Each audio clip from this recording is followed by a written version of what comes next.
So I'll be using a lot of graphics of which are freely available. So I owe my gratitude to those who have created those graphics. You can connect with me in LinkedIn. I have 17,100 plus professionals network in LinkedIn. You can connect with me in Twitter. I have about 1,350 plus connections in Twitter. You can connect with me in my personal YouTube channel. There are 36 videos for various sessions at my personal YouTube channel. So these are various modus operandi or avenues for connecting with me. I'm very happy to share with you that this book of mine has been launched at the 45th International Kolkata Book Fair on 8th of March. It is on digital transformation, a prismatic view. This book has been published as a matter of research publication of the Institute of Cost Accountants of India. Coming to the discussion flow of this evening, I'll be talking on 4 aspects of strategic financial management. One is fundamentals of strategy and strategic financial management, strategic financial management, framework and analytical dimensions, long-term perspective of SFM, alignment with vision and mission, business realities and strategic financial management, and case studies.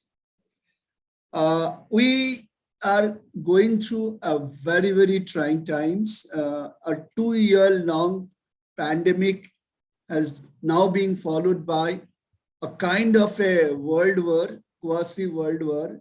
Why I'm saying it is quasi-world war, the physical war or military war is between Ukraine, Russia, and Belarus, but the kind of second Cold World War is going between Russia, China, US, and the countries which are allies to them.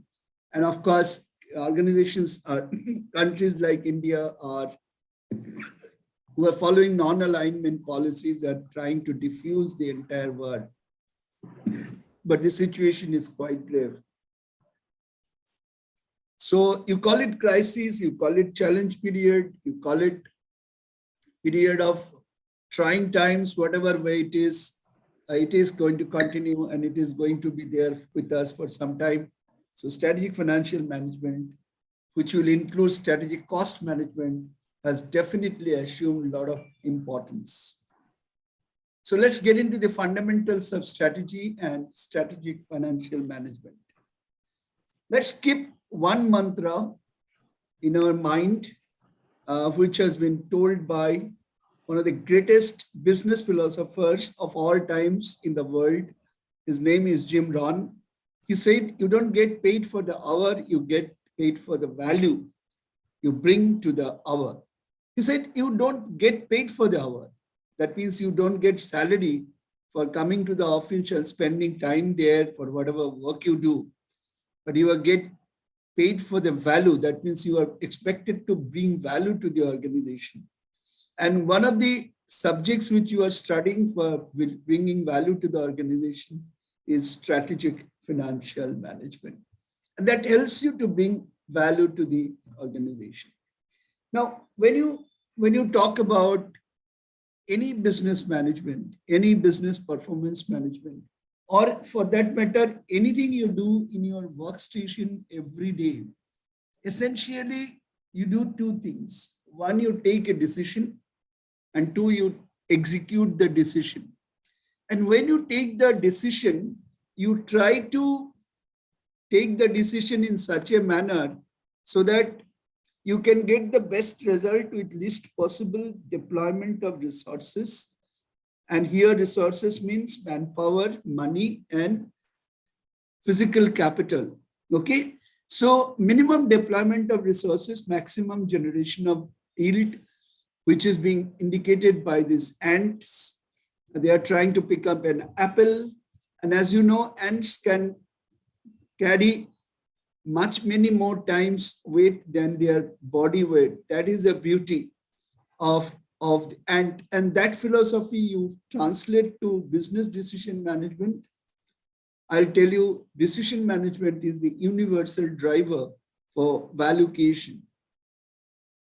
But as I am saying that it's a pandemic followed by kind of Cold World War and 2-country or 3-country physical war, we are in a future kind of situation where the future looks hazy.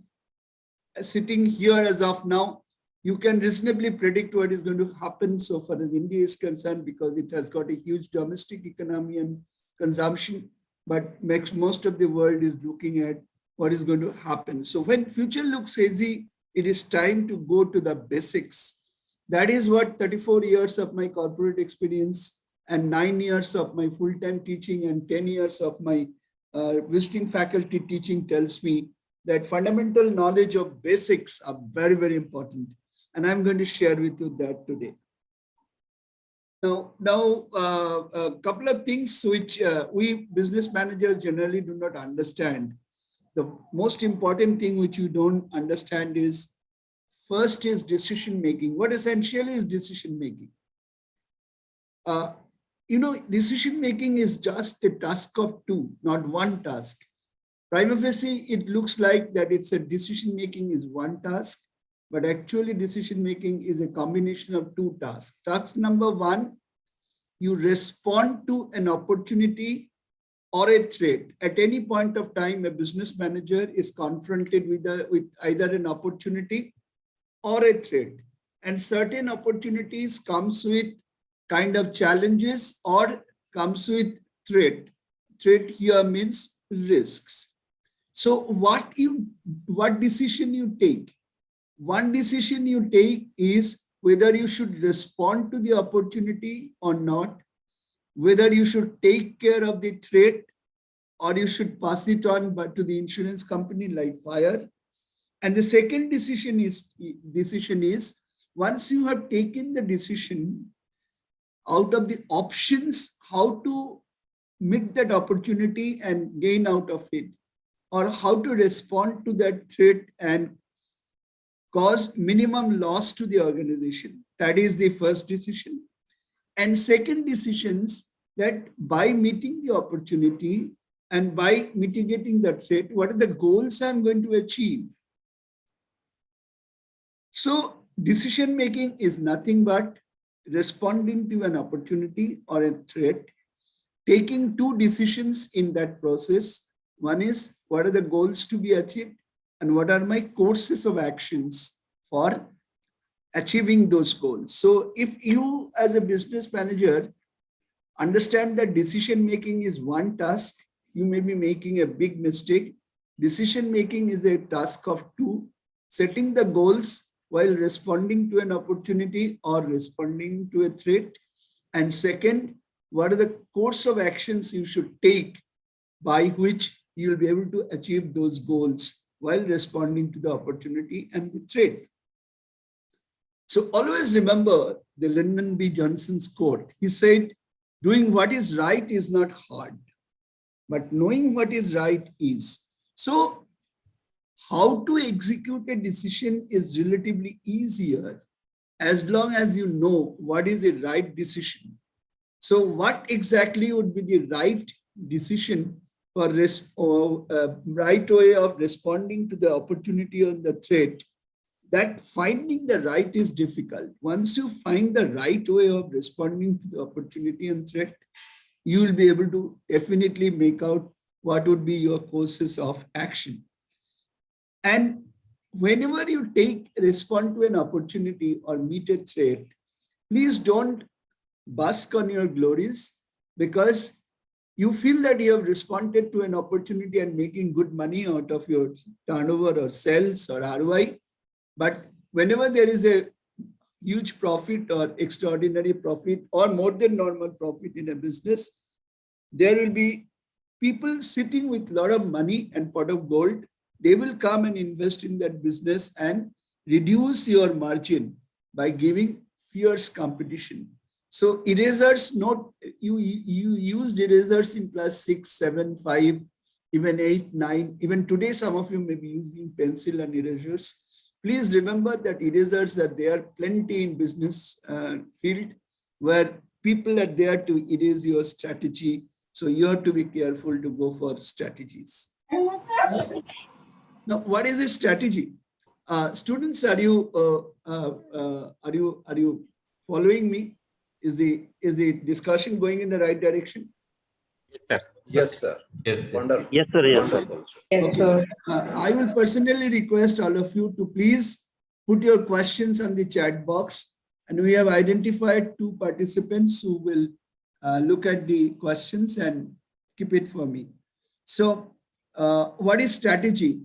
If it would have been a classroom, I would have asked you to spend 10 minutes with you. What is strategy? And asked to get to know whatever is your thinking point. But since I don't have that time, so let me tell you that this is one word of English which I've never understood in my life, even today. I'm 68 years old. I have never understood what is the word strategy. So I've tried to define it in my own way. My way of thinking is that present author feels, that is me, strategies are those planned actions which enable the business entity to survive in long term with sustainable growth and opportunity. So essentially, when you take a strategic business decision, your threat you are meeting is that threat to survival, and opportunity you are meeting is the taking care of the seeds in the womb of time. So students, you must have had a good lunch because this is a Sunday lunch, and I have a big challenge to keep you awake. Plus, but if you look at the slides and follow me, I'm sure you will be able to flow with these slides and won't feel sleepy. Okay, so our objective is to survive in the long term with a sustainable growth and prosperity. And for that, what we need is a set of plan of action, and strategy means that plan of action. This is a very, very famous synthesis of the book on strategy. And it's a 1-sentence definition of what is strategy. I would request you to read the blue box.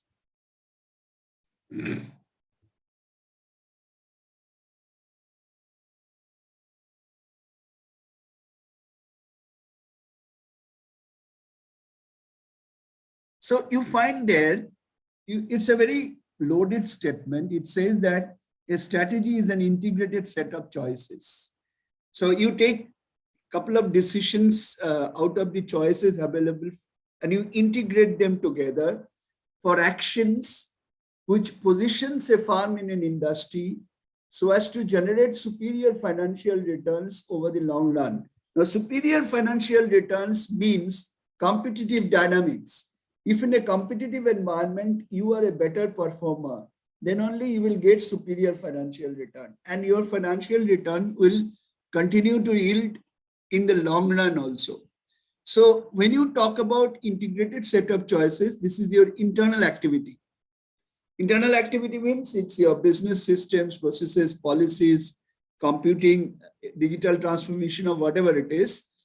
And those are directed towards positioning your firm in an industry. That means an internal decision-making of strategies are trying to position you in an external environment with a competitive advantage, which helps you to generate financial returns over the long run. That is what is strategy. I hope you agree with this definition of what is strategy.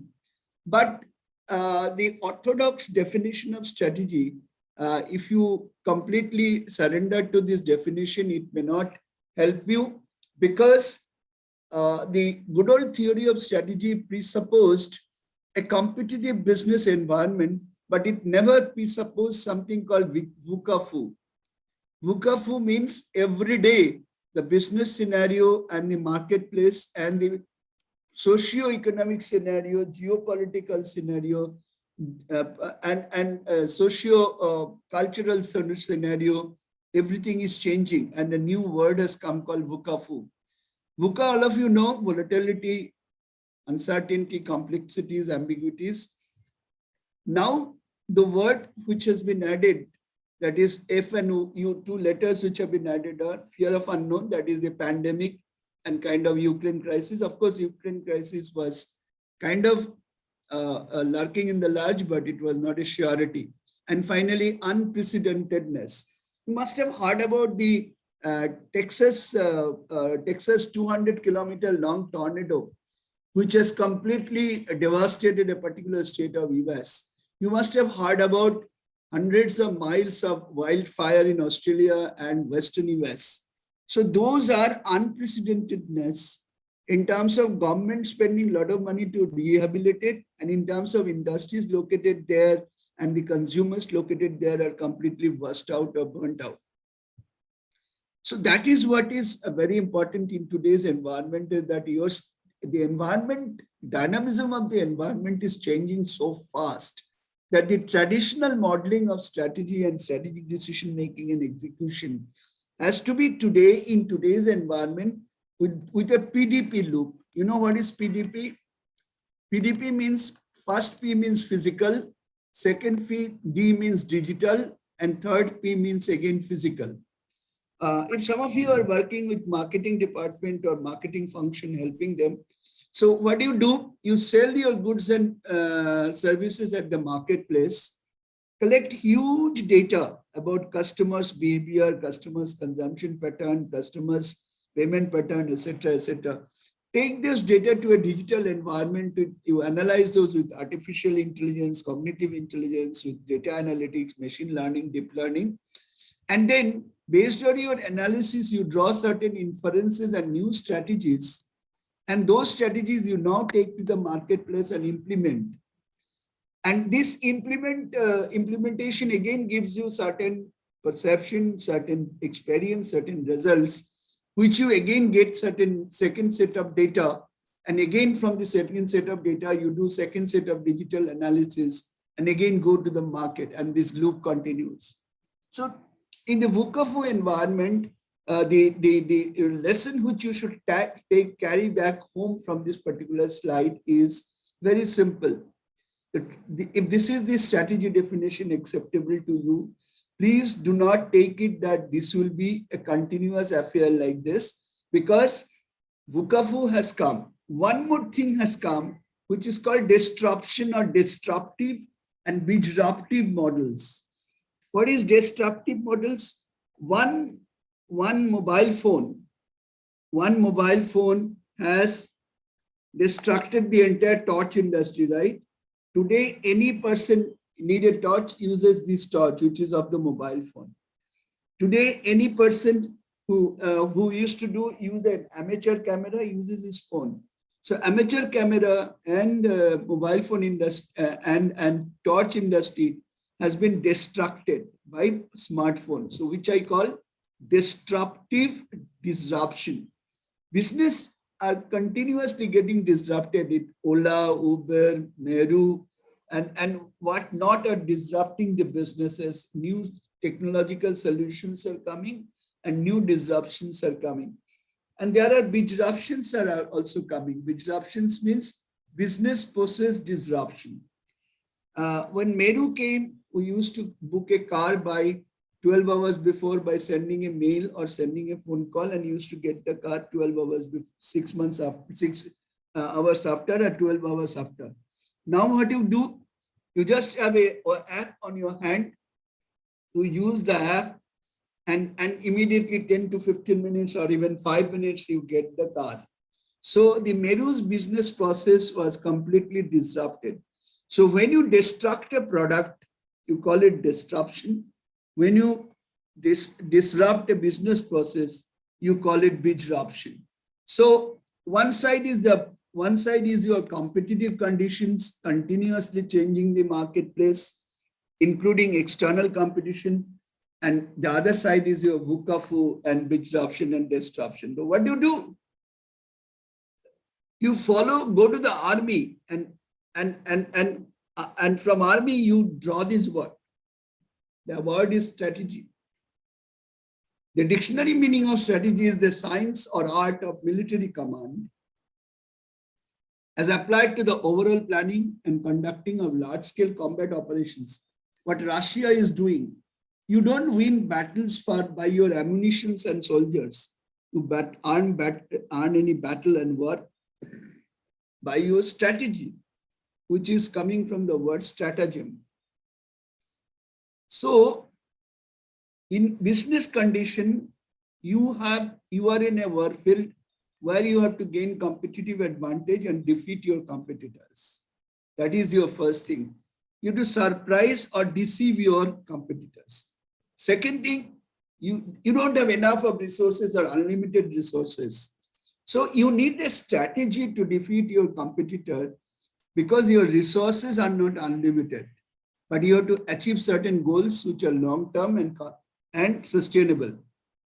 So what you do, you have to strategize for attaining a minimum position of advantage or maximization of position of advantage by getting over your adversaries for a sustainable organizational goal.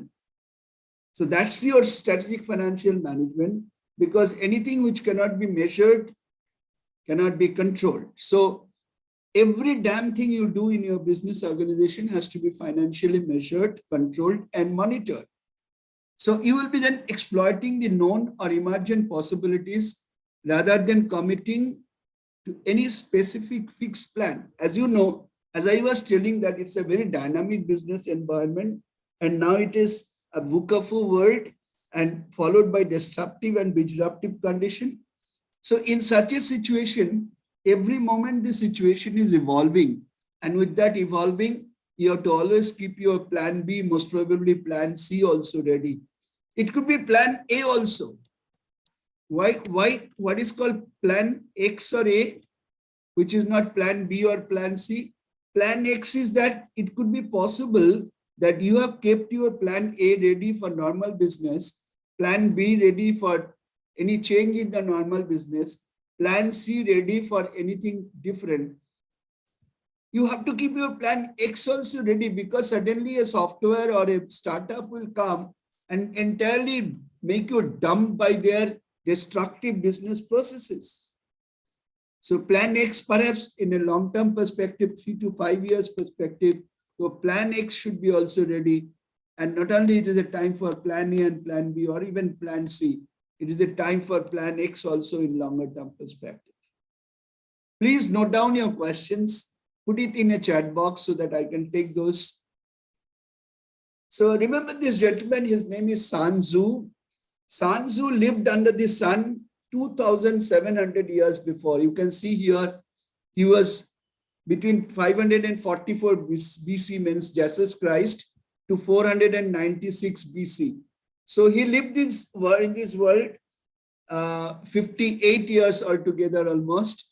And this gentleman was a philosopher, was a tactician, a writer, and a military strategist of China. He said, strategy without tactics is a slow path to uncertain success. Strategy without tactics, that means a strategy without plan for implementation, is a slow path to uncertain success. Plan for implementation, that is tactics without strategy. You don't have a strategy, but you know the tactics, is the noise before the defect. So you keep on doing halla-gulla in the marketplace without having a definitive strategy. It is nothing but a noise before death. So it is not only strategy which is important, it is tactics also important. Please don't forget this gentleman, Mr. Sun Tzu. Now I'll tell you a story. I'll stop sharing and I'll tell you a story. Please open your video to the extent possible. There was two executives, executive A and executive B. To the extent possible, please open your video. Executive A and executive B, they used to be in the same city of, say, Mumbai, Delhi, or Bangalore, or whatever, and they used to be in the same industry. And from Monday to Saturday, they used to catch each other's neck and used to gain competitive advantage. And Monday and Sunday or holidays, they used to go to the golf club and they used to play golf along with their wife, and they used to spend good time having some good drinks, etc., etc. And they used to be good friend away from office, but they used to be hardcore competitor in the office space. So one day, these two gentlemen started thinking that hey, what is the point in fighting each other, catching each other's neck? Let's do one thing. Let's find out some way by which we can stop this fighting. So they said that, okay, it will not be possible perhaps to come to a conclusion. So let's go to a desolate place, maybe in a jungle forest, and we stay there for 2 nights, Saturday night and Sunday night, and decide our strategies. Okay, so they packed their bags and put it in a hilly kind of cart, and they started. Now, to the surprise of CEO A, he saw that CEO B, in addition to his suitcase, which has been dumped in the car, is carrying a small kit bag, this size kit bag. The CEO A asked, B, why are you carrying this kit bag? The CEO B is saying that it is my habit to carry a kit bag. So don't bother about it. Mera bachpan ka habit hai. So, okay, fine. So they started around 2 o'clock from their city, and at around 5 o'clock, when they are inside the deep jungle, and the guest house was jungle guest house was about 2-3 kilometers away, and in jungle they heard a huge roaring of an wolf. You can see this wolf. I'll show you this wolf. So they heard a huge roaring of the wolf. And suddenly the CEO is saying to the driver, why don't you drive very, very fast? The CEO A was replied by the driver, sir, this is a jungle route. I can't drive more than 5 kilometers. Then CEO A was saying that then the wolf will come and eat us up. When this conversation was going on, CEO A saw that CEO B has taken out 2 sneakers, running sneaker, and one pair of socks, and he was wearing that. CEO A had a huge laugh. CEO A said that, do you think that by even wearing the sneaker, you will be able to run faster than the wolf?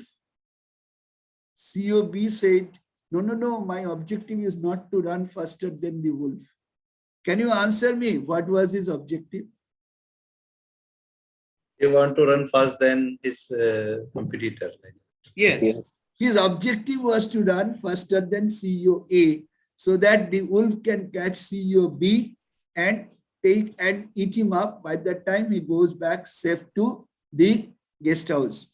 So you can think of a strategic mind will always think strategically, whether they are going for a pilgrimage or going for a pleasure trip or going for a jungle trip.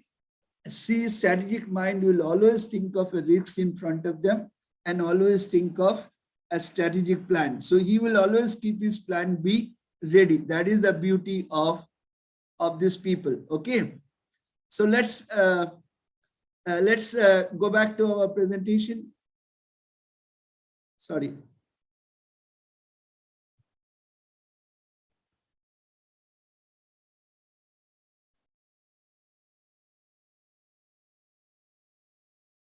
You can see the presentation, right? So, yes. So the moral of the story is that wherever you go, whatever you do, you should always have your plan B ready or strategic planning ready. Now let's come to what is strategic financial management. We have heard about strategy quite a lot. Let's now get into strategic financial management. Now, what do we do? By accounting, cost accounting, and management accounting. And in between, where comes strategic financial management? Can you read this slide for a minute? It's a very simple slide. Accounting. Accounting is the process of identifying, measuring, recognizing different accounting is the process of identifying investment and judgment. Accounting is the process of identifying, measuring, recognizing, reporting. Cost accounting, a process of accounting by which relevant data are provided for.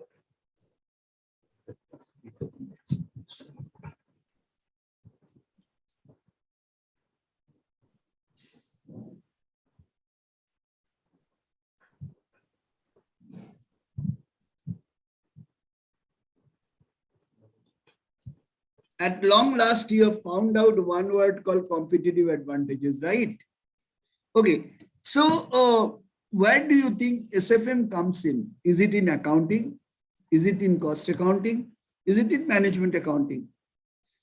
My answer is, when you start your accounting and when you plan your ERP or digital transformation, strategic financial management comes from there only, because you know that you have to take strategic decisions and no decision cannot be taken without the appropriate data, which we call informed judgment. Can be done only basis of information inputs which are suitable to the judgment requirement and decision making. So accounting is the place from where the whole thing starts, and management accounting where the whole thing ends. But this traditional thinking process can be presented in a little different way, but this is the way we can present it. But before that, let me quickly share with you the simple point is, 1 minute. Okay, what is the simple point which you are saying? Our guy, the CFO, who is the guy predominantly responsible for strategic financial management, he has got 4 domain functions. One domain function is corporate reporting, which starts with accounting. The second domain function is business performance strategy and planning. The third domain function is finance and treasury. And fourth domain function is financial risks and compliance. Now, new dimension has come. Under this block only it will come, which is called ESG, environment, society, and governance. Now, in this all 4 function, do you think that strategic financial management sits in this domain or this domain? If I call it 1, 2, 3, 4, according to me, strategic financial management sits in all these 4 domains. Is any disagreement?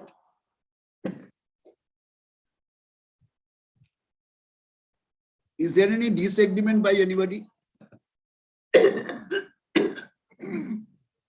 Sorry, I say that strategic financial management is present in all these 4 domains. Now, I'll request you to first. Sir, actually, digitalization is also missing here, I think. Digitalization is my core area. You can add, digitalization applies to everything. Digitalization as a subject has come to the domain of a gentleman called CDO, Chief Digital Officer. Essentially, he can be a CFO also. The CFO can be the CDO also of the company. Okay. I'm not getting into, I have written 30 papers on digital transformation, and that is what is the book we saw. That aspect is entirely different. So let's come to that in a different lecture. Sorry to interrupt in this, but as a chartered accountant nowadays, we feel digitalization and data science is one of the major important things. I completely agree with you. I have absolutely no difference. That's why I told you this. I talked about physical, digital, and physical loop. Yes. So this is your D part of it, which I call it PDP loop. And that is, you are absolutely right. The digital part is very much a part of financial function now. Correct. Okay. Yes, Okay. sir. Yes, Okay. yes. Please give some guidance over that also, sir. That's it. Let me see whether I can do something about it. Okay, I have, you can come to my YouTube. In my YouTube, there are 36 lectures here. Yes, and sir. Many of those on digital transformation. I have 2 lectures on blockchain, couple of lectures on artificial intelligence, etc. You can read this. You can go to my personal website or read this book when it comes to the market. It is something on digital transformation, a prismatic view. It's written by me. This book will be available through Amazon very soon. Okay, now coming to our main subject, that is strategic financial management. So accounting function originally started with something called reporting function.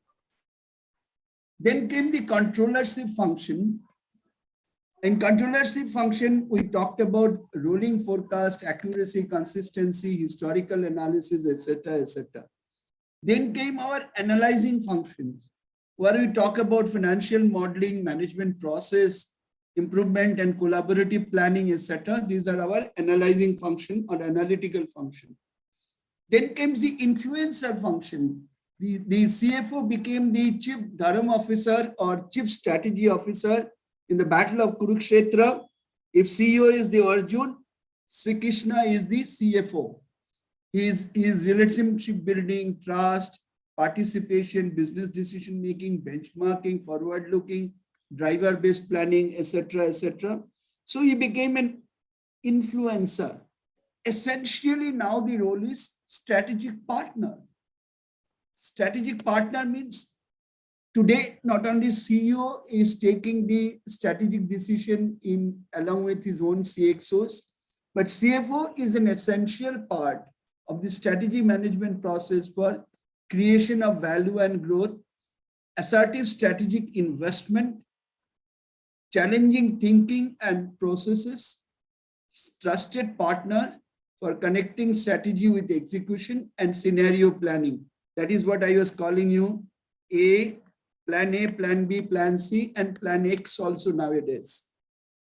Now, if you have to play these two roles, because computer has almost taken over this part, and artificial intelligence, machine learning, and deep learning has taken this part, so essentially job is left is this part. So this has been taken over by information and communication technology. This has been taken over by digital technology to a certain extent. You have to only plan and execute it. This is your innovative human function. This function can never be taken over by any computing system. In that situation, if you map yourself where you are, do you have enough of business insight? And do you have enough of capability as a finance professional? Because every domain has its own capabilities. Now, if you have high business insight, and if you have high efficiency in finance as a finance manager, what you get is value integrator.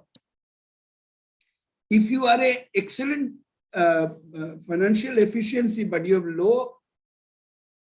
low business insight, if you have high business insight but low financial efficiency, you will be a disciplined, you will be a constant advisor. You can advise, but you can't execute because you don't have your financial capabilities yourself. And if you have high financial efficiency, but if you have low business insight, then you will be only a disciplined operator. You are a good accountant, but you're not a good business manager. So essentially, you have to come to this domain for discharging this role. That is the innovative role. I hope you people agree with this framework. Business insight means understanding the business. What is that actually? Business insight here, performance optimization, predictive insights, enterprise risk management, and business decision making. You have to understand your business to the core. What is happening in the marketplace? What is happening inside your organization? What is happening inside any particular functional domain like procurement, production, marketing? You have to have understanding. That means you should be having a 360-degree view of what is the business the company is doing. I was the CFO of one of the largest MNCs of India. I was the global group controller of the largest MNC of India again, where I used to handle $42 billion balance sheet. of 247 companies I used to consolidate, and the balance sheet size used to be $42 billion. So do you think that me as a, unless I have an excellent business inside of these 247 companies, I'll be able to be the good controller? No. So essentially a strategic financial manager, the course which has been designed for you is essentially to make you a value integrator. That is your role today. Okay, can I move from the two other slides? Now, this I have already spoken. Just have a look, because I believe this will be shared with you. And once it is shared, you will be able to read this. It's a very simple slide. I'll give you just 1 minute to read this slide.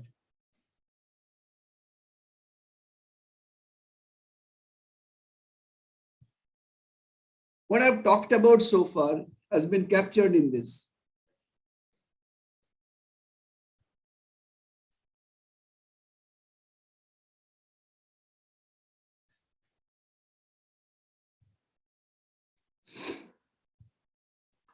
I'll explain to you this a bit more. You might have not heard about it in your life. Rage analysis.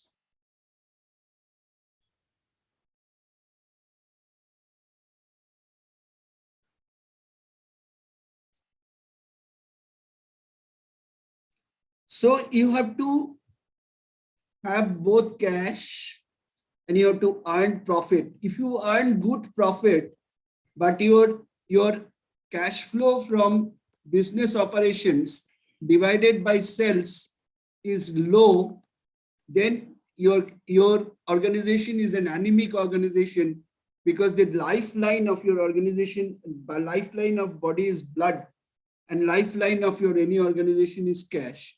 So one of the strategic objectives at all points of time, both short term and long term, is to continue earning sustainable profit and continue to do liquidity management.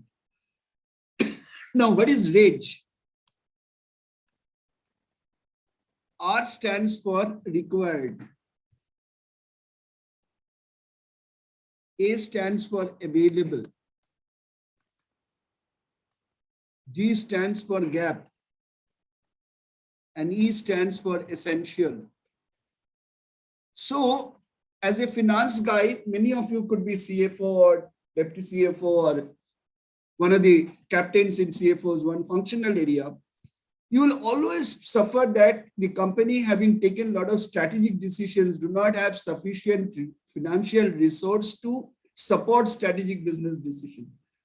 Despite being very good in business decision making, including strategy formulation, if you do not have human resources and financial resources, you will not be able to implement that strategic financial management decision. So what do you have to do? You have to do a RAGE analysis. Now, what is RAGE analysis? RAGE analysis is required and available. So you do a strategic planning and then check what are the things required for me to execute this decision. Then you check अपनी औकात को समझो. In Hindi it is called available क्या है हमारे पास और क्या gap है.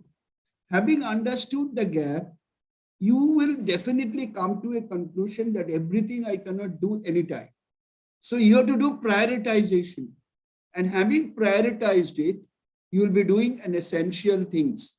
So who can do this job? Will a procurement guy do, or a marketing man guy do, or a CEO will do? Everybody will say mine is the most priority item. Here, striking the orchestrated chord in a music, if a corporate business management is nothing but a good music,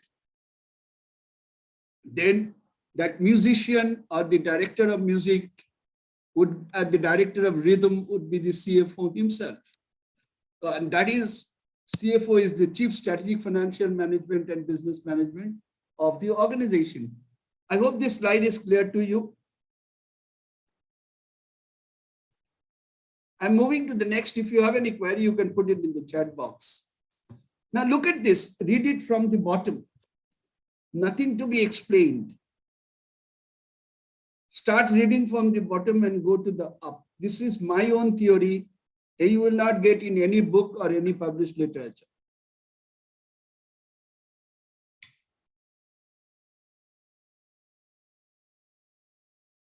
Sir, what is REPM stand for? Sorry?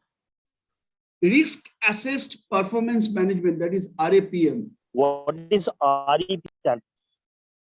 Okay, Risk Enabled Performance Management. REPM is equal to Risk Enabled Performance Management. As I was telling you, that there will be huge VUCA, there will be huge disruption, and there will be huge disruption. So if you always think of that your plan A is not equal to plan X, every time you'll spend time for changing the plan and you will not get time to execute. So why don't you enable your plan in such a manner that it is always taking care of the foreseeable risk of the company, and that is called REPM. Is it clear?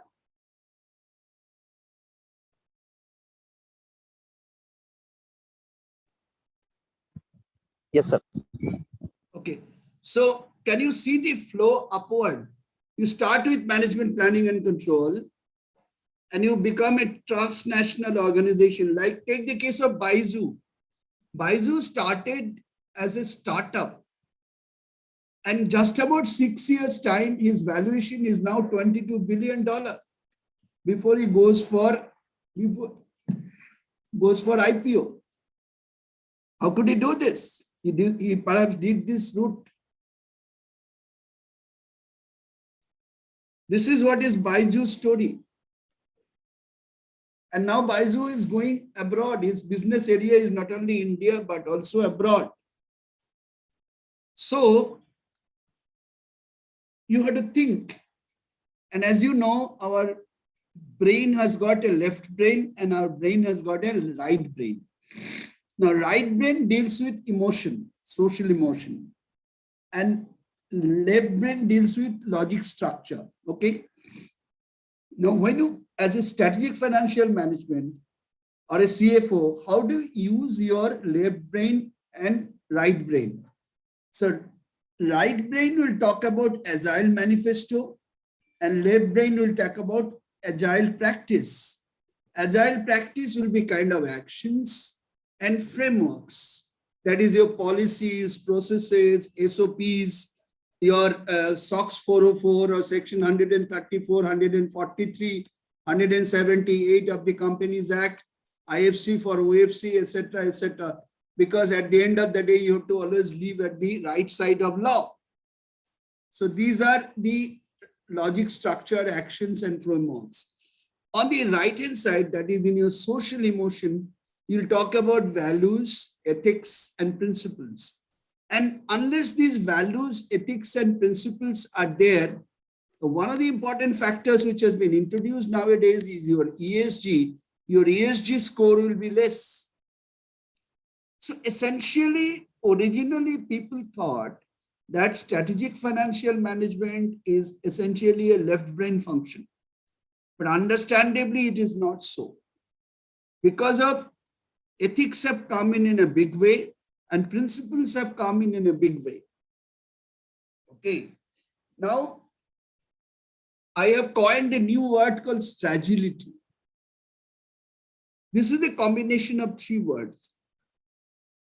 One word is ability, second was agile, and third word is strategy. So a strategic financial manager should have the ability to frame and execute agile strategy. So you should have Stragility as your quality. Doing and being agile with innovation, collaboration, ethics, compassion, and shared values. So when you generate value, you have to share it. You can't keep it everything for your shareholders' wealth. You have to bring in a new dimension called stakeholders. And the last stakeholder is the environment, which cannot speak, but which can only manifest by devastations like tsunami or fires or storms, typhoons, tornadoes, etc. So stakeholder management, shared value, compassion, ethics, collaboration, and innovation. All these items are there on the right brain of yours. So be careful about in future that if you feel that you will be only formulate strategy, put it into action and frameworks, and then execute, you will be able to do everything of the world. Answer is no. So you will formulate strategy, you will communicate strategy, you develop implementation tactics and implement those. That is the way when you function, your right brain should always function as a strategic financial manager. Any question on this? So I give you time to put your question in the chat box. I'll take the questions. Now, this is a very interesting area, very, very interesting area. There are two theories of strategy formulation. One is called SMART theory and one is called FAST theory. I don't want to explain to you this. Just read the slide. SMART, what is SMART and what is FAST? I'll give you 1 minute's time to read it.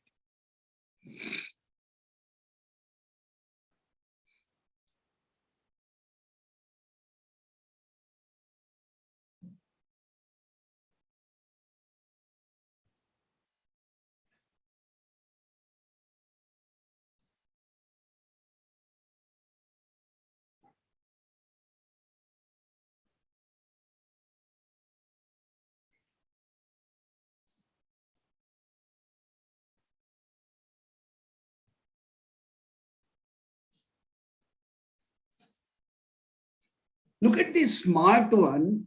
It talks about specific, measurable, achievable, realistic, and timely. Okay. Look at the first one. It talks about frequent. Goal should be embedded frequently, as I was talking about A, B, C, and X goal, X strategic plan. It should be ambitious, obviously.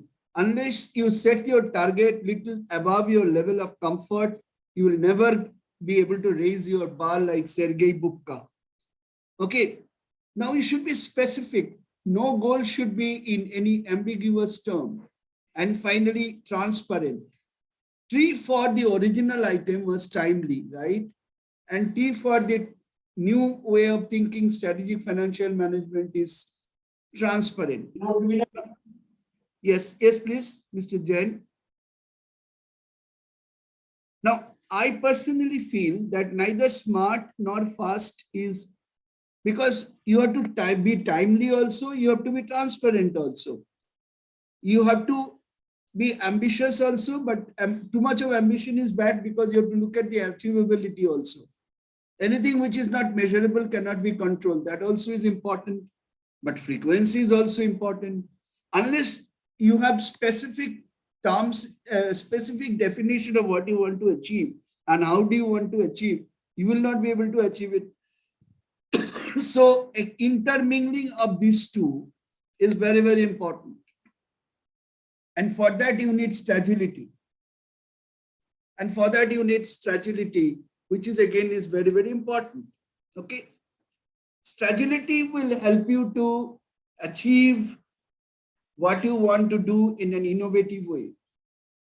It will make you innovative, collaborative, ethically correct, compassionate, shared value for all stakeholders. I hope you agree that neither SMART method of strategy formulation and strategic financial management nor FAST method is important. All these two, as a finance man, we are generally conservative, we are generally specific, we try to be timely, and we are generally realistic also. So from this perspective, but we have to be frequently setting our goal because the world is changing fast. Specific word is of course common here. Ambitious or to be transparent in any case has to be, because That is where your left brain will work, your right brain will work, because transparent ethics demand transparency. So these are very, very important, very, very important from the perspective of strategic financial management. So remember this slide, smart and fast, both methods are important. Now, how do you get into a loop or cycle? So you get into a system. This is a simple model of strategic financial management. You define your system, you implement your system, manage your processes, manage your people, learn from your past mistake, you evolve and start the process again. And that is what the strategy circle. And if you feel that you are getting slightly redundant in this strategy cycle, bring in new brains, fresh young mind you bring in, which are green people. Bring a consultant, go for a foreign trip, visit others, talk to your wife. They can give you a lot of good suggestions, of course, without disclosing business confidentialities. And or learn from a child, or learn from a flower, or learn from anything but learn. You remember, this will help you. Cash brings cash. Cash brings cash. Here K means knowledge. A means attitude. S means skill. And H means habit. So getting knowledge should be your habit. Getting knowledge should be into your skill set. You should be attitudinally correct to always work after getting the required knowledge. And you should be a habituated, skilled player and getting new skilled. And you should be habituated guy for correcting your attitude. And you should be a knowledge seeker. So knowledge, attitude, skill, and habit brings you a lot of cash. So if you are reaching cash, K-A-S-H, you will be reaching cash. If an organization is reaching cash, that means an organization has knowledge, organization has attitude, organization has skilled resources, an organization has a habit of functioning well with fast and smart, the organization also will be able to fetch a lot of cash. Do you agree with this? Cash brings cash. Correct, sir. And that is what is the required quality of a strategic financial manager. Knowledge, because every single knowledge is getting redundant every 3 years. So you have to continuously learn, unlearn, and relearn. And learning, unlearning, and relearning is a matter of habit. And if you might be feeling at your workspace, why have you come to get this diploma? You want to unlearn what you have learned 10 years before or 5 years before and relearn. That is why you are all of us sitting here. Good that you have taken the decision to learn this subject again, because you have an attitude to learn, and I'm sure you will get cash. That's the mantra. So at the end of the day, you want to generate value. How do you generate value? And now we are getting into strategic cost management. Because for chartered accountant, the word cost should not be considered from the perspective of another institute. It should be considered from the perspective of value addition. So, like you can add value to stakeholders' wealth by maximization of value addition, similarly, if you minimize the value destruction, you can also add value, because a drop of oil saved is a drop of oil generated. And when you want to do maximization of value addition and minimization of value destruction, two things you must keep in mind. That value has a value if its value is valued. Earlier, the coal, earlier any dust, any ash used to be thrown away. Now we have started making ash bricks. Ash bricks bana rahe for lighter housing. And you should always look for opportunity in the womb of time. There is always an opportunity to generate new value. Like startups are doing every single day, they are generating new business processes and systems. So your author, that is Paritosh Basu, whom you were listening to on a Sunday evening, he says that reassess impacts of seeds in the womb of time. So you as a strategic financial manager will always look to the future and time and answer that, do I find some value here in what I'm seeing? And do I see some scope that value destruction can be minimized? Because the moment you minimize value destruction, ultimately you end up adding value to your organization. So what is then value? This is a very important slide. It's a little complicated. I'll explain to you. This is called VRIO analysis. What is VRIO analysis? First, V stands for value. Second, R stands for rarity. Third, I stands for imitability. And O means organization. Now, any strategic decision you take and execute, the first thing is that it should be valuable. That means it should generate your competitive advantage. If it is no competitive advantage, will get out soon. Competitive advantage will soon be reduced to no advantage. So should be valuable. Okay, go ahead. It should be rare. That means the strategic financial management or strategy business management, what you are doing, your decision should be such that your kind of work should be rare, not common in the industry. As long as it is rare, you will be able to continue with your competitive advantage, because if everybody has the same competitive advantage, then you are not in a competitive advantageous position. You are something like the industry where everybody is playing. Next is inimitable. What you have strategically decided as a strategic financial manager, whatever decisions you have taken for your own financial domain and helped operations to take in their financial domain, if it can soon be imitated, that means somebody can copy your decision. Like we are getting a lot of aggregators in the market.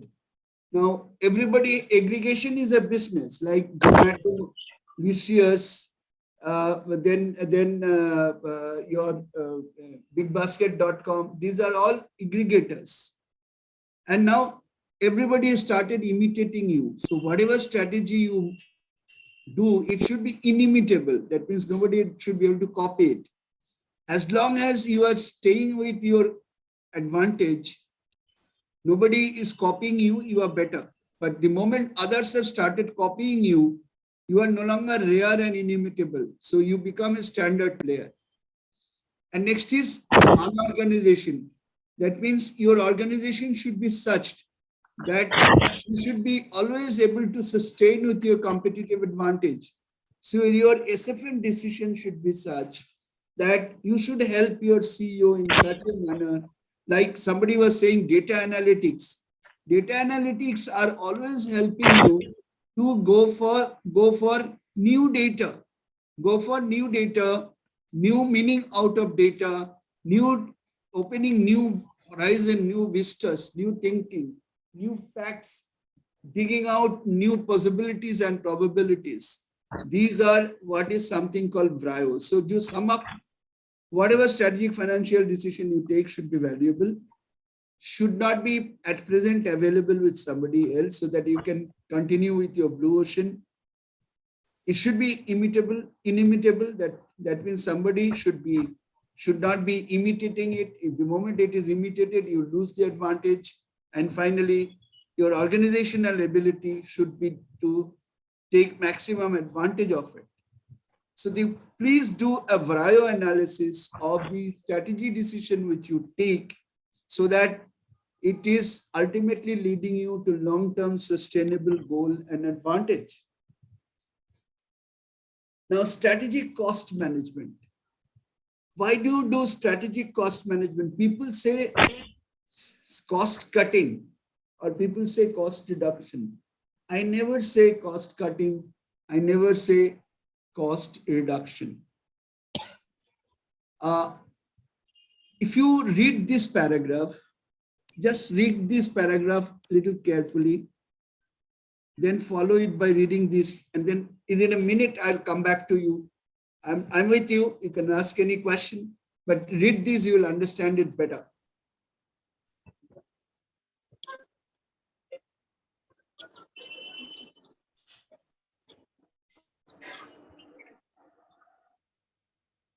Here, you as a chartered accountant also can play the role of a cost and management accountant.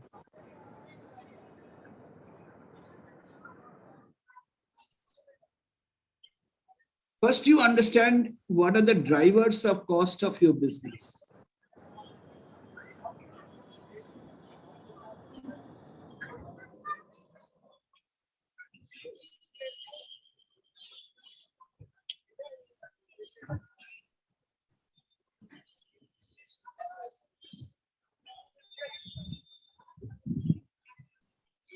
Okay, so you have understood that whenever you are taking any strategic financial management decision, it is not something to do with treasury.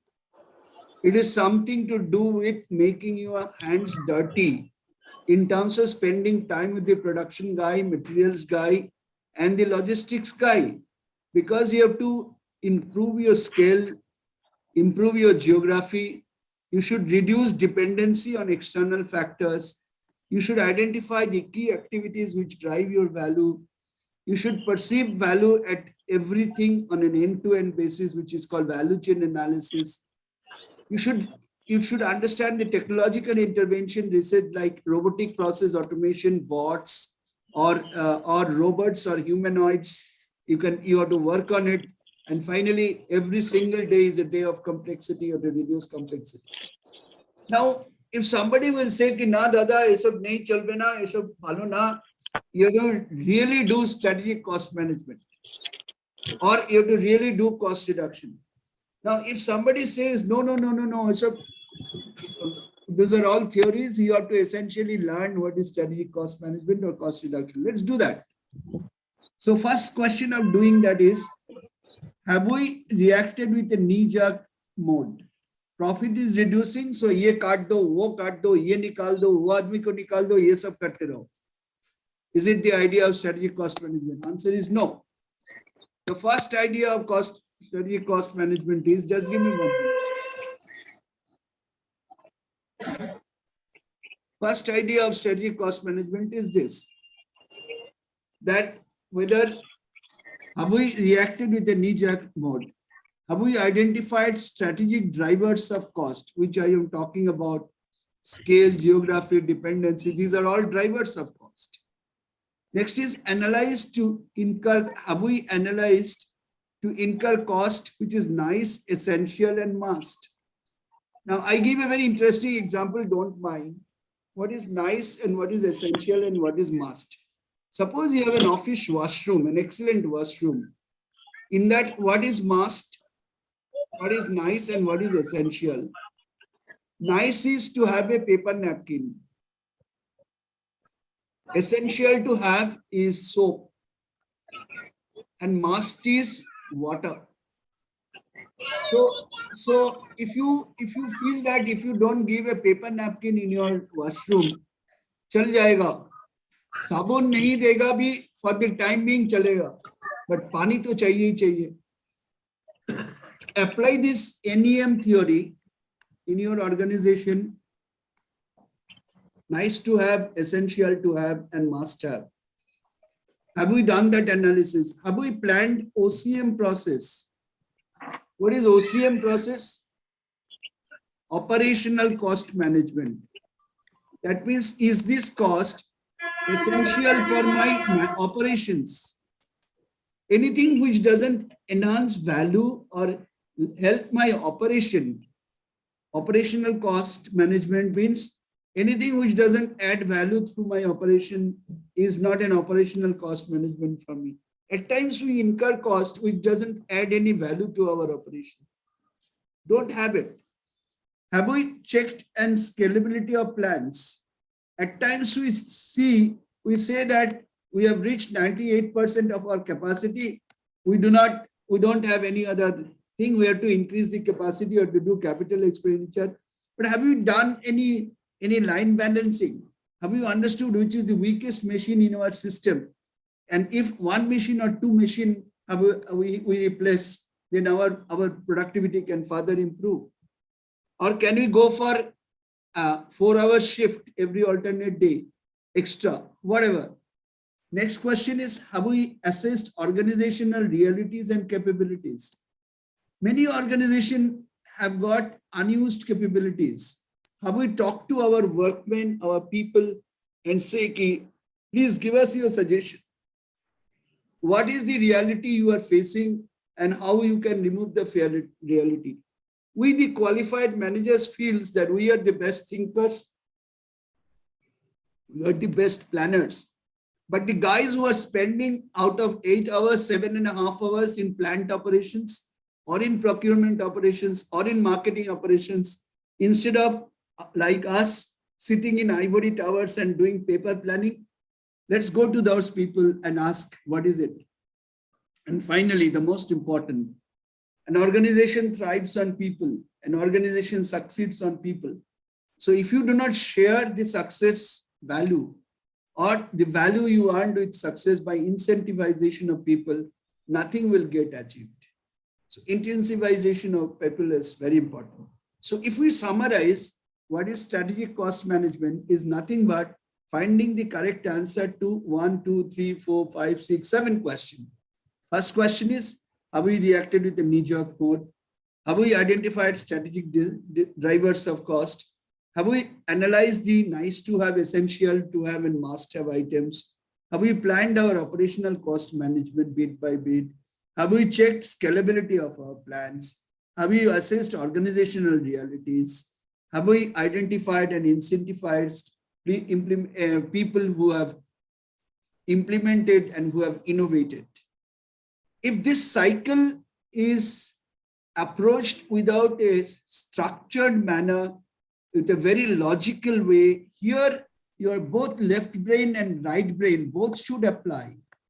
Right brain should apply for emotions and left brain should apply for process.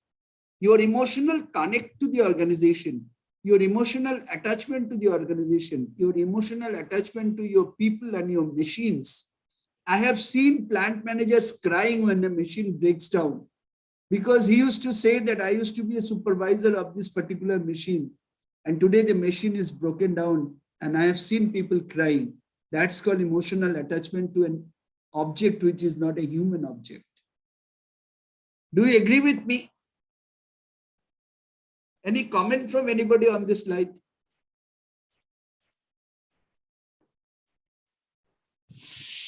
Agree, sir.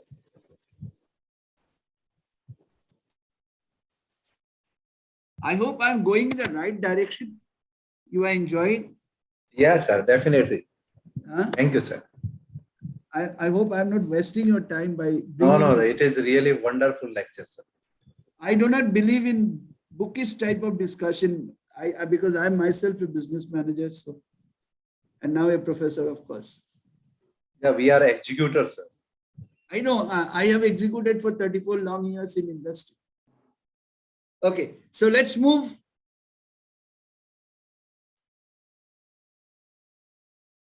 So I'm showing you something from Bangladesh now, which we don't have in India. Bangladesh has BCAS 23, BCAAS, Bangladesh Cost Accounting Standard, and it is strategic cost. BCAAS 23 is strategic cost accounting standard. Bangladesh says that a cost accounting standard has got 4 phases. The first phase is strategic analysis. The second phase is formulating strategies and determining by basis of performance and measurement of the performance. The third phase is implementing strategies through value chain analysis during product life cycle. That is your third phase. Here can be service life cycle also. And fourth phase is continuous improvement. This is the most important thing. This is what I was telling you.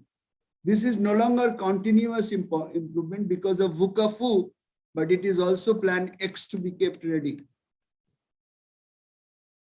And I don't want to spend time. I could have spent at least half an hour on this. But you can say PQM is coming in this way. Value chain is coming in this way. Physical value chain is coming in this way. And it's kind of hand-holding. If you ask a question, if the answer is yes, you go to something. If the answer is no, don't do anything. Then go to another thing. This is the way it is holding your hand and taking you. It starts with SWOT analysis. And let us do one thing. Let us add the word C after SWOT. And let us see. Strength, weakness, opportunity, threat, and challenges. All threats are not challenges. All challenges are not threats. So challenges are a kind of situations where your organizational realities are not properly understood, that whether you will be able to meet a particular situation, either a particular opportunity or a particular threat. You say it's a threat. A risk is a threat. No. A risk is not a threat. A risk is a challenge, because a threat can be converted into a challenge if your organizational systems and people are very much aspirational in terms of their position as a cash holder, knowledge, attitude, skill, and habit holder. If you have right kind of cash, no threat is a threat. A threat can be a challenge, but definitely not a dampener of your performance. Because if you have KASH cash, any threat can be an upturn to an opportunity. You know the story of Zara, garment manufacturer, women's garment manufacturer. When COVID-19 pandemic came, Zara, essentially manufacturers of garments, in few weeks' time converted their entire manufacturing system to produce PPT kit. That means the kit, essentially it is also a clothing, but the fabric is different and the cutting of the sizes are different. So Zara used their entire plant in various countries to convert producing doctors and medical staff kits, PPT kits, and they made huge money. And that's called innovation. And that's called cash. They had knowledge how to convert. They had attitude to face a challenge. They had skill set. They knew their machines. They knew their systems and processes. They knew that today I'm cutting for a pant or a shirt or a trouser or a house coat. Tomorrow I can use the same cutting machines for cutting the PPT kit. So this is, and of course they had habit. They have created a habit for taking over every challenge we can face it. That's called a habit and courage. So essentially, strategic cost management, which is a part of main umbrella strategic financial management, is a matter of your approach and attitude in a structured fashion, as has been shown by this Bangladesh Cost Accounting Standard 23. Now, what is the long-term perspective? Everything is good, but how do you take a long-term view of it? This is the long-term view of it. I'll spend another 10 minutes on my lecture and then go for a case study. You have to align your vision and mission your value system, and your unless you align your strategic financial management with your vision and mission and value system, your SWOT analysis will be wrong. Your balance scorecard will be wrong. Your strategic initiative will be wrong.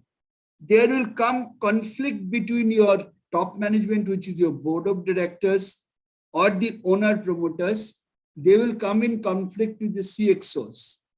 And unless the individual goals are not aligned with the organizational goals, there will be not only conflict at this level between the ground level and the CXO level, but this conflict will spill over to the organizational top level. So this is called the continuum of value delivery.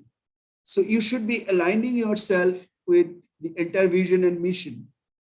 And in this process, your organizational goal setting, your information provisioning, where data analytics, one of the important points, and information use is coming in a big way. And you have 4 perspectives to keep in mind. It's a customer perspective, that is price, quality, speed of delivery. Your internal process perspective, operating efficiency and brand image, including compliance.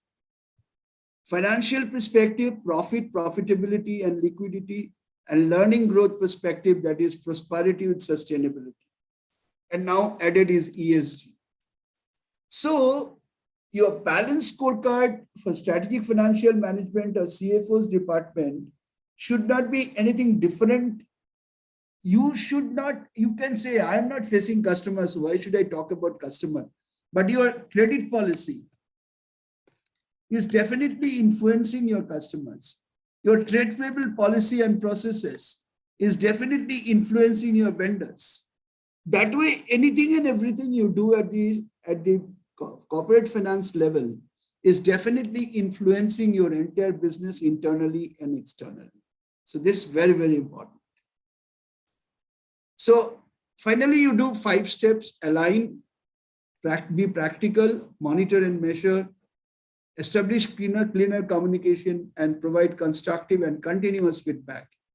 Communication and feedback is very, very important. And feedback should be on a right to know basis, RTKB. RTKB is right to know basis. Don't share information where somebody is not required to know that information. But don't hide information if somebody is required to know that information. That's very important. Hiding doesn't do good, or too much of information also do bad. So both are important to be understood. So I always think about something called 8W1H principle. You will not get this in any book of the world. This is my own principle called 8W1H principle. Read the first one, please.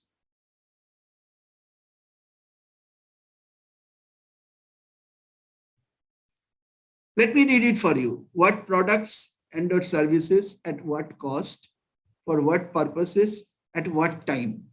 Now, if you are a good strategic financial manager, you will replace this what by the word right and see how it looks like. Right products and services at the right cost, for the right purpose, at the right time. Does it help? Why competitive, strategic, and fast movers advantages are being considered? When should new activities be started, existing to be scaled up, and older ones to be divested? Don't be emotionally full. If something is to be divested, divest it. Where should the next 3 milestone be positioned? That is your foreseeable future.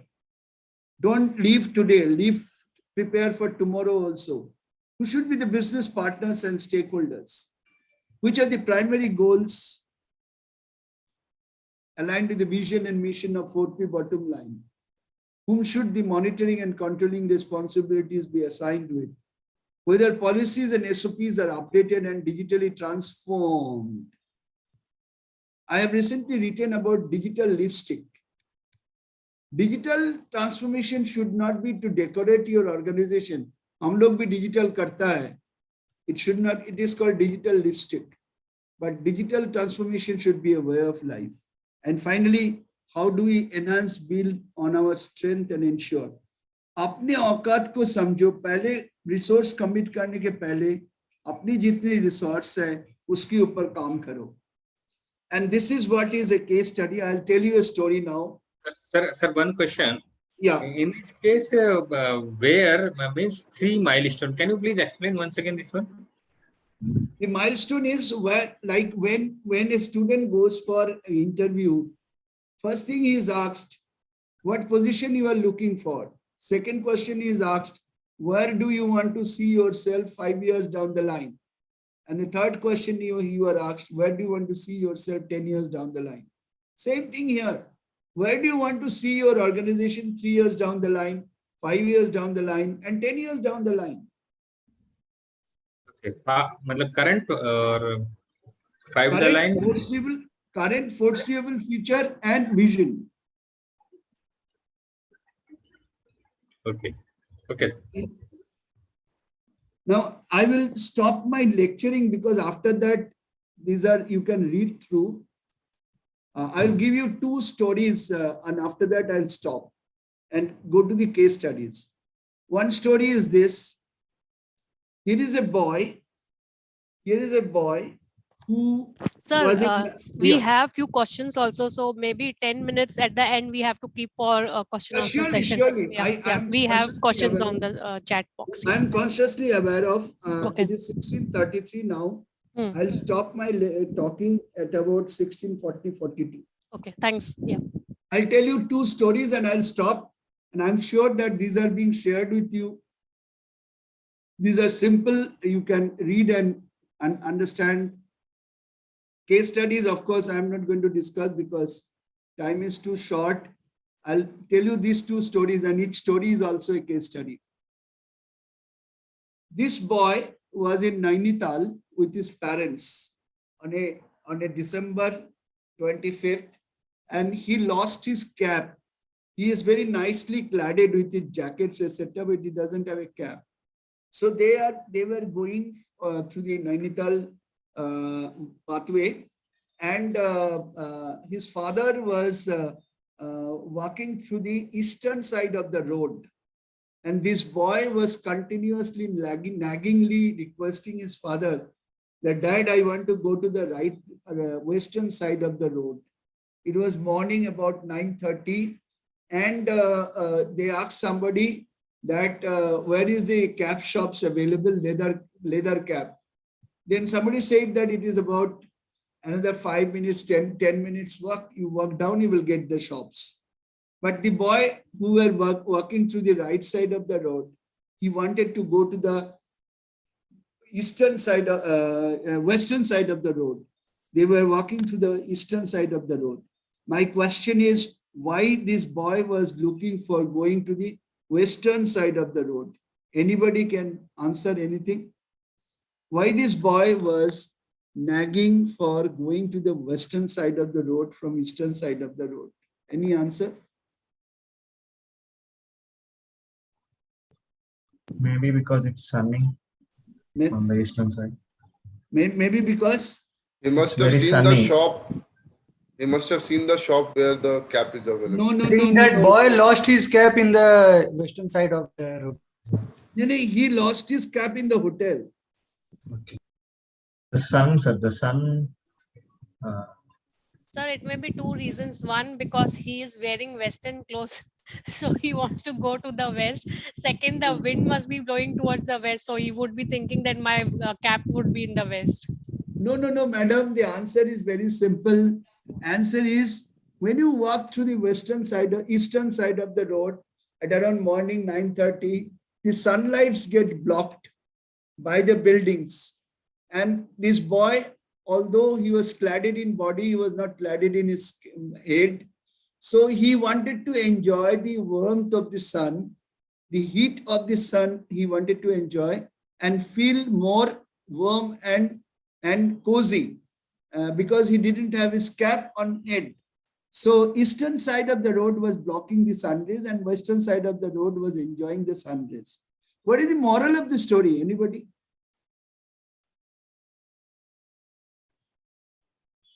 Comfort. Presence of Enjoy. mind. Enjoy the sun.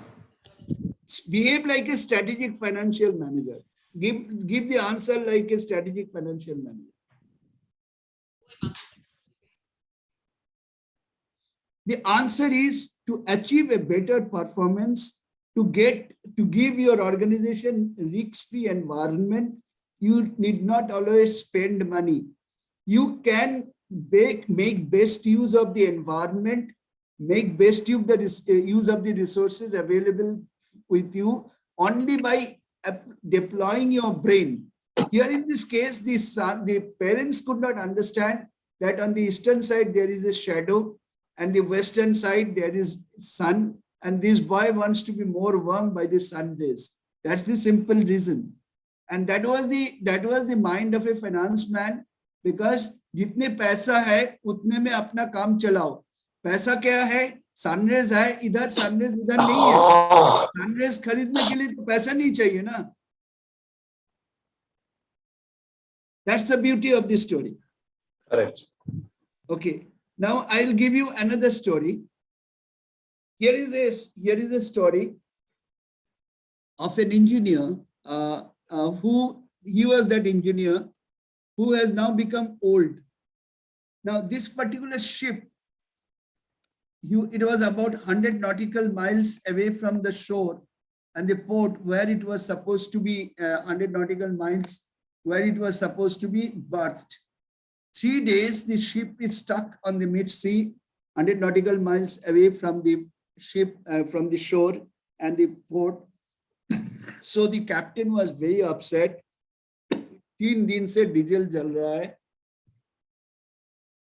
and we are paying demurrage of the sea berth and the port berth where the ship has to be parked and the unloaded, but nothing is happening. So one of the young engineers, all of them who exhausted possibility of run the ship or start the ship again, he said that the city where we are going, in that city there is a engineer who is very old by now. If somebody can go by this small boat to the shore and fetch him from the city, his details will be available in the port office. Then you will be able to get him and he will be able to come and start the ship. So what happened? Somebody went and bring this gentleman. By that time he was very old, this man. He came to the ship and he first started from the deck, top deck. Every floor he walked and came at the bottom of the ship. As you know, at the bottom of a ship, the engine lies. And to the surprise of this captain of the ship, he found that this particular engineer is having a very small toolbox. He was only carrying a 1 feet by 1.5 feet toolbox, nothing else he was carrying. So he walked around the engine for 10 minutes and then took out a particular hammer and went to the particular point of the engine and made 3 hammer strokes, and the engine started. Everybody clapped and said 3 cheers for so and so, and everybody was so happy. The captain was also very happy, and the captain said, "Gentlemen, you have done a wonderful job for us. Please send your bill. We are reaching the shore very soon, and we will make your payment." He sent a bill of $10,000, and this is a story which is about 50 years old. 50 years before, $10,000 used to be perhaps maybe $10 million. So $10,000, today's $10 million. I mean. So the captain of the ship became very angry. Why this man came spent total 30 minutes in the ship. 15 minutes he ran through the deck and 15 minutes he spent in the engine and only made 3 strokes of hammer. Why he needs $10,000? And the captain of the ship said that ask him to send a detailed bill. And this was the detailed bill. Read the detailed bill.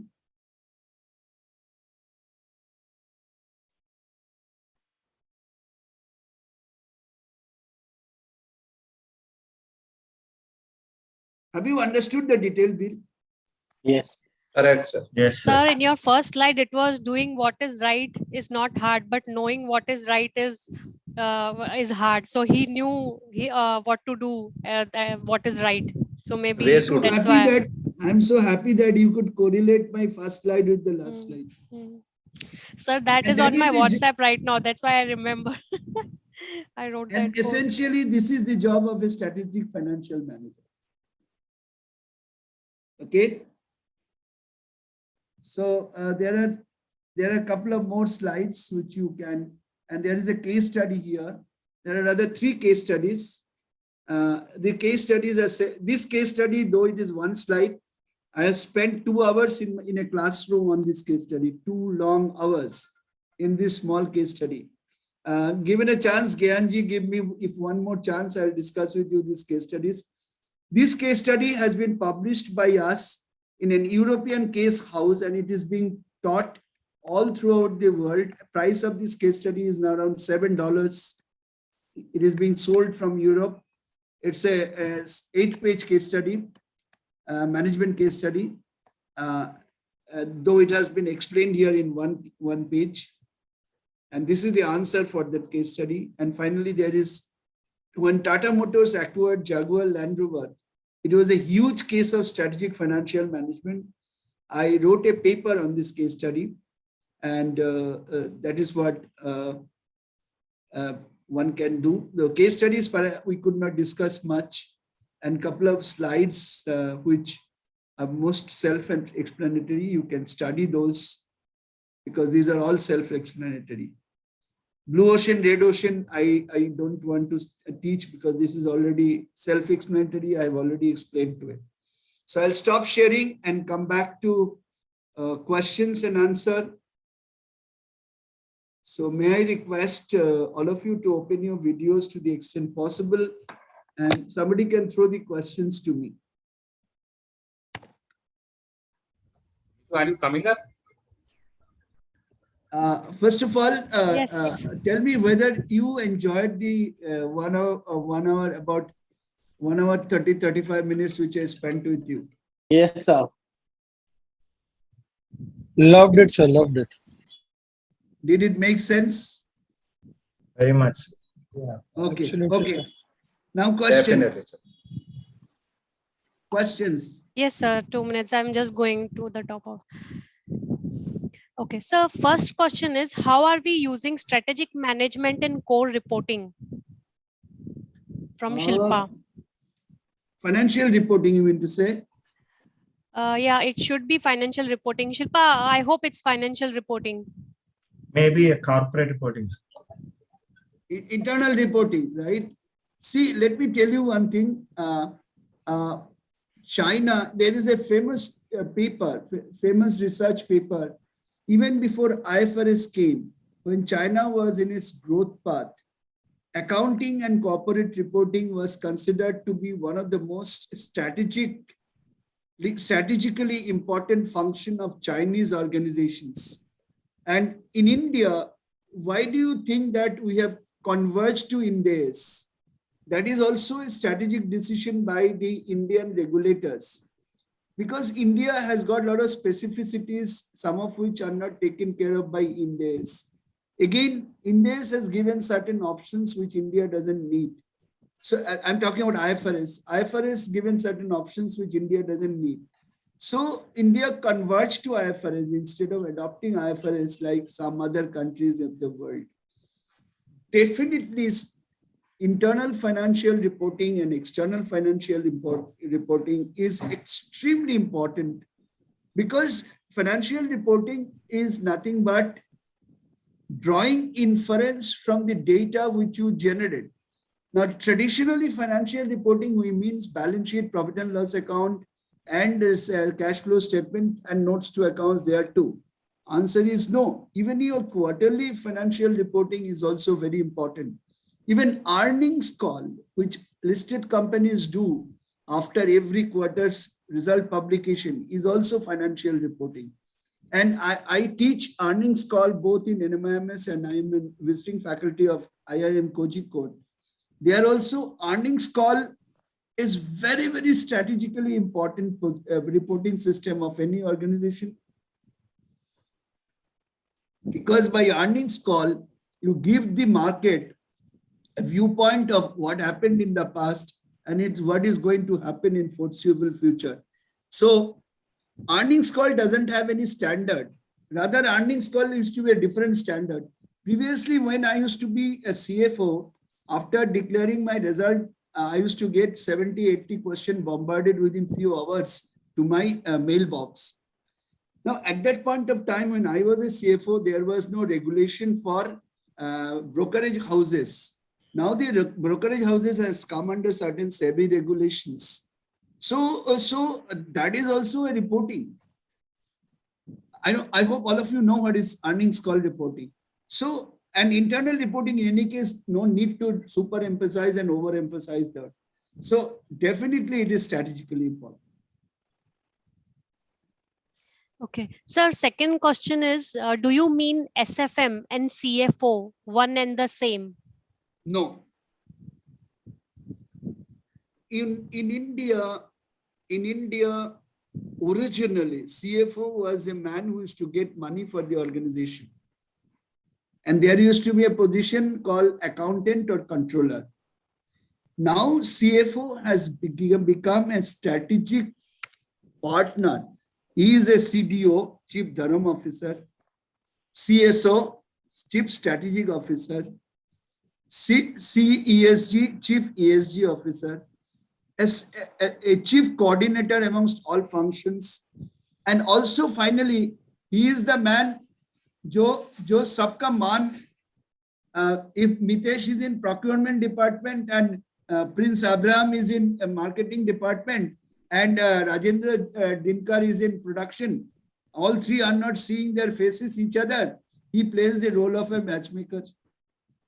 So a CFO is not only an SFM guy, he is essentially a guy who has got excellent business insight and he stretches his tentacles to all the functional areas in a very, very tactical manner so that he can put the organization into one thread.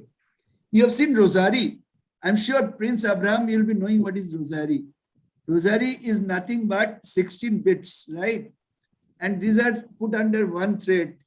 CFO is the thread of the organization, where each function is a bit of the Rosary. Could I explain? Yes, sir. I think, and we Yes, learned sir. many new names for new names also for CFO. Yes. CFO, CDO, CCO, Chief Dharam Officer, then Chief Coordination Officer. और राधा का मन भंजन कराना पड़ता है तो श्री कृष्ण भी है वो. चलिए आगे बोलिए. Next question. Sir, next question is difference between implementing tactics and implementing controls. Oh, very interesting question. Very, very interesting question. Do you understand the difference between operational control and management control? In operational control, you use your left brain, and management control, you use your left and right brain. Suppose Prince Abraham used to be a very excellent officer. He used to perform very well. Suddenly, last 2 years, his performance has gone down, but organization has seen that he has got a diploma from Chartered Institute also, but his performance are not improving. Once upon a time, he used to be a consecutive outstanding performer. And there is no complaint against him that he is breaking the policy of the company and is breaking the operating systems of the company. Does he need operational control or management control? It is management control, right, Prince? Yes. Why do you need I think. management control? You have to be emotionally dealt with. You have to be dealt with on a man-to-man basis. No organizational rule will prevail there. People have to spend time with you. What is wrong with you? Is there anything which is hindering your performance? You have to be emotionally dealt with. So operational control and management control is coming in the way. What is tactics? Tactics is you have taken a strategic decision, you have to implement it, and what is your steps for implementation? Now, an organization has a standard SOP, which is compliant with the regulations, rules, systems, procedures, computer, ERP, digital transformation, everything. But a tactics is the viewpoint, the framework, the decision by which those systems, processes, information technology and communication system, the compliance rules and regulations of the company will be utilized in a very, very optimal manner so that neither the compliances are broken, yet at the same time, a very unique way of implementation of that strategy is required. So the tactics is a tactics. There is no two other word for it. A tactics is not an SOP, standard operating procedure. A tactics is that way of functioning which befits the requirement of implementing a business strategy.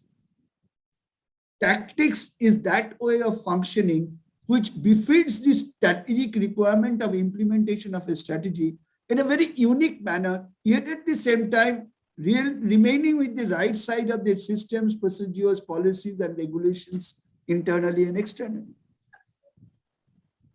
That's why it is tactics. That's why it is not SOP. If need be, for a particular tactical implementation, you need to have some violation, of course, non-violation of law. You have to take prior approval of your board of directors or managing director or CEO कि sir ये मेरा SOP है, ये अगर करने जाएंगे तो ये tactics implement नहीं होगा, मैं इस तरह से इसको करने जा रहा हूँ, of course हम law को तोड़ेंगे नहीं, मुझे करने दीजिए, ये SOP break करने दीजिए. That is another tactics.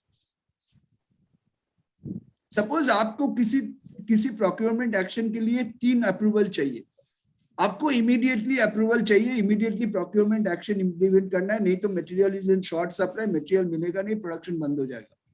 Will you continue to follow all those steps and then do the procurement? Answer is no. That's the tactics. Now, a tactics cannot be predefined. It has to be understood and defined at the point of time when you are going to implement it.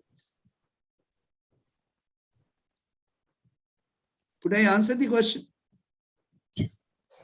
Yes, sir, more or less. So, like, what's the difference between tactics and strategy then? Tactics is a way of implementing the strategy. Got it. Okay. Strategy is the plan which you are going to implement to either face a challenge or meet an opportunity to convert that opportunity into a sustainable, profitable growth, either in long term or a short term. It's a way to implement the strategy. Okay. Yeah. Thank you. Thank you, sir. Any other question? I'll close this within another 2 minutes. Sir, I have a question. Can you please explain a little bit about data science, sir? Data science. Oh God. That's it. May I request you to read some of my papers. Data science is the science or knowledge required to make meaning out of data. That's it. It's the knowledge to make meaning out of data. Now, if you have to make meaning out of data, you have to collect data, you have to collect data, you have to process data, you have to infer from the data. From collecting, collating, and inferring from the data, you have to apply certain tools and certain cognitive intelligence. Now, when you have all these things taken together is your data science.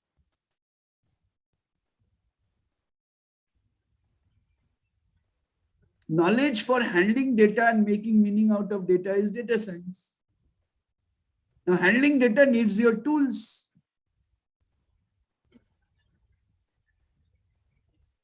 You tell the machine this is the elephant looks like.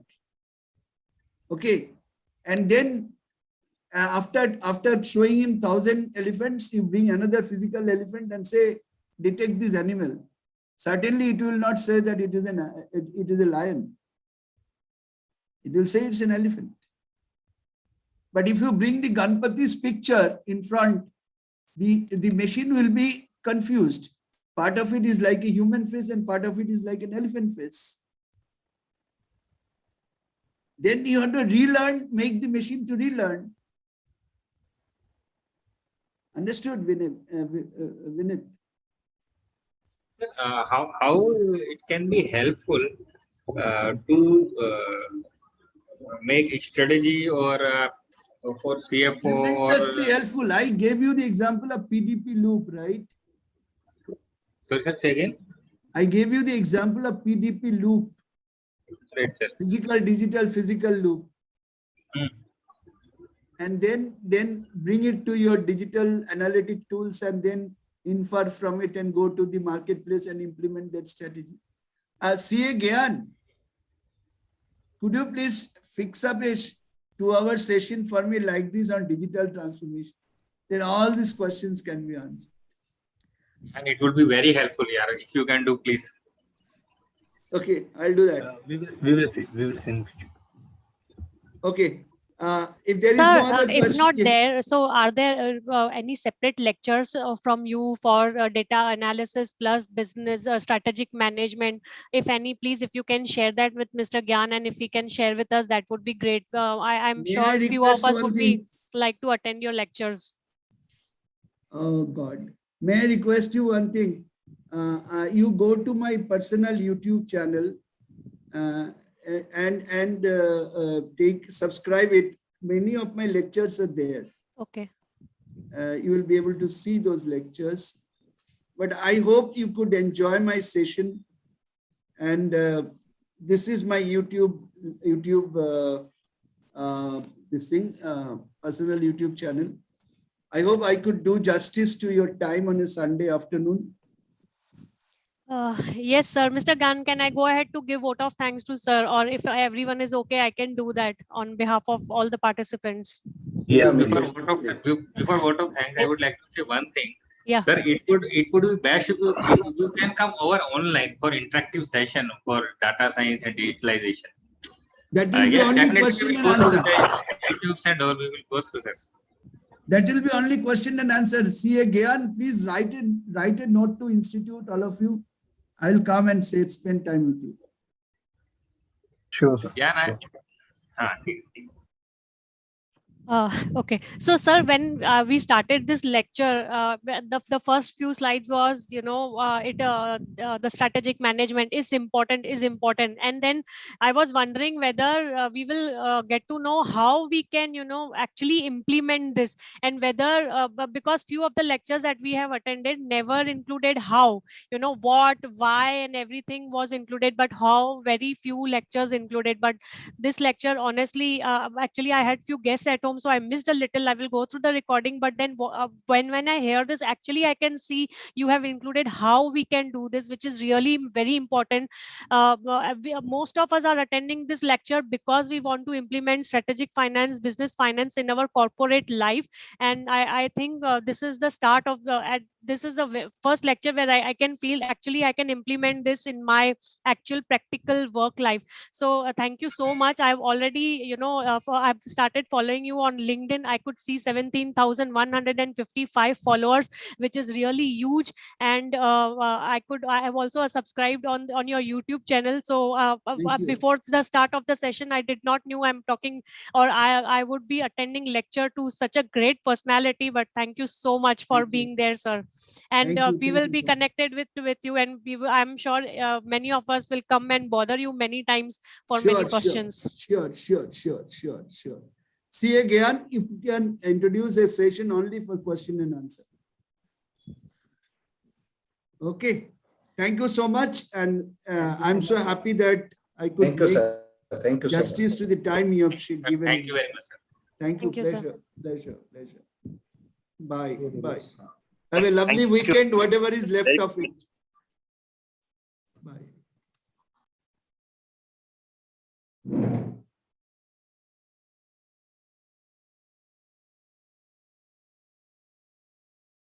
Gyan sir, we will get PPT of Paritosh sir also, no? Sure, I will forward it. Yeah. Once I get it, then I will forward. Okay. If you Jan, we are can, not getting the presentation on time. There are many classes that we attend, Actually, but we have actually, the still not got the presentations are presentation. already uploaded on the Google Drive. No, no, it is not. No, again, I have checked. Like, for example, the Forex classes that we did on second and third, we did 2 Forex classes. That presentation is still not there. Because I'm trying to study the Forex module and I'm linking with the presentation. It is not there. I have checked that, Gyan. Then please give me time. I will check. Because Then there was two classes that we did, 2 weekend classes we did on Forex. And what would be the link for that drive? yeah, if It's you shared can on the share the Gmail. link, It's yeah, if you shared can, on the Gmail. The link is Yeah. yeah, Gmail. if you Yeah, if you Gyan, can, Gyan, please share the link also.